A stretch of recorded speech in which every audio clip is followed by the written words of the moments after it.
కొట్టేశారు.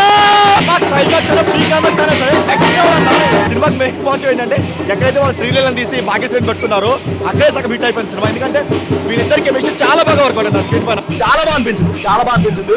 మనకి రామ్ చరణ్ గారికి రంగస్థలం ఏ లెవెల్ హిట్ అవుతుందో, అఖిల్ గారికి లెనిన్ అయితే ఆ లెవెల్ హిట్ అవుతుంది. చాలా బాగుంది. మెయిన్ గా చెప్పుకోవాల్సింది ఒక రొటీన్ రివెంజ్ డ్రామా అయినా సరే దానికి యాడ్ చేసిన ట్విస్ట్ అయితే ఉన్నాయో అది నెక్స్ట్ లెవెల్ అని చెప్పుకోవచ్చు. ప్రీ ఇంటర్వెల్ వచ్చే 2 ట్విస్ట్ అయినా లేదంటే క్లైమాక్స్ వచ్చే 2 ట్విస్ట్ అయితే అలా మైండ్ పోతుంది. ఆ లెవెల్ అయితే ట్విస్ట్ అయితే పడ్డాయి.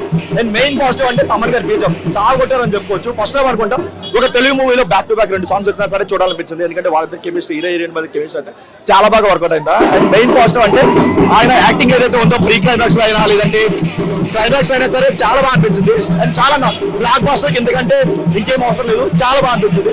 అండ్ మెయిన్ పాజిటివ్ ఏదైనా ఉందంటే ఎవరు ఎక్స్పెక్ట్ చేయని కొన్ని ట్విస్ట్ ఉంటాయి. ప్రీ ఇంటర్వల్ ముందు వచ్చి ఒక 2 ట్విస్ట్ అయినా లేదంటే క్లైమాక్స్ ముందు వచ్చి 2 ట్విస్ట్ అయినా సరే అయ్యో బాబాయ్ అనిపిస్తుంది. ఆ క్లైమాక్స్ ట్విస్ట్ అయితే క్లైమాక్స్ లో ఏదైతే ట్విస్ట్ ఉందో అది జనాలు ఎంతవరకు యాక్సెప్ట్ చేస్తారనేది ఈ సినిమా బ్లాక్ బాస్టర్ మీద డిపెండ్ అయి ఉంటుంది. అది కానీ యాక్సెప్ట్ చేస్తే మాత్రం నెక్స్ట్ 100 crores కంపెనీ ఈజీగా చేరుకోవచ్చు. బట్ ఏదైతే ఫస్ట్ 1 hour కొంచెం ప్రెడిక్టబుల్ ఫ్లాట్గా వెళ్ళిపోయినా సరే ప్రీ ఇంటర్వల్ దగ్గర వచ్చే ట్విస్ట్ గురించి మాత్రం చాలా బాగా అనిపించింది. ఎక్కడ ఒక 1 minute కూడా బోర్ కొట్టకుండా చాలా బాగా అనిపించింది. అండ్ మెయిన్ పాజిటివ్ అంటే వాళ్ళ కెమిస్ట్రీ చాలా బాగా వర్కౌట్ అయింది. నెగిటివ్ చెప్పడానికి కూడా పెద్ద నెగిటివ్ అయితే ఏం లేవు. చాలా బాగుంది. ఫస్ట్ టైం అనుకుంటా నాగవంశీ గారి మూవీలో లక్కీ భాస్కర్ తర్వాత ఇంత పాజిటివ్ మూవీ రావడం చాలా బాగా అనిపించింది అన్న.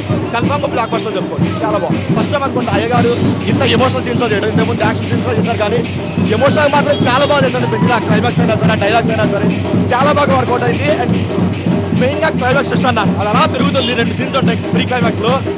బుర్ర పోయిందని చెప్పుకోవచ్చు. బుర్ర బాగుంది. బాంబులు కాదు అసలు 2 ట్విస్టులు చాలా బాగుంది. చాలా బాగుంది. ట్విస్టులు తీస్తే మాత్రం ఎందుకో ఒక రొటీన్ రివెంజ్ డ్రామా అనిపించింది తప్ప స్టోరీ వైజ్గా పెద్దగా లేదు. ఆ ట్విస్టుల వల్ల చాలా బాగా అనిపించింది. చాలా బాగుంది.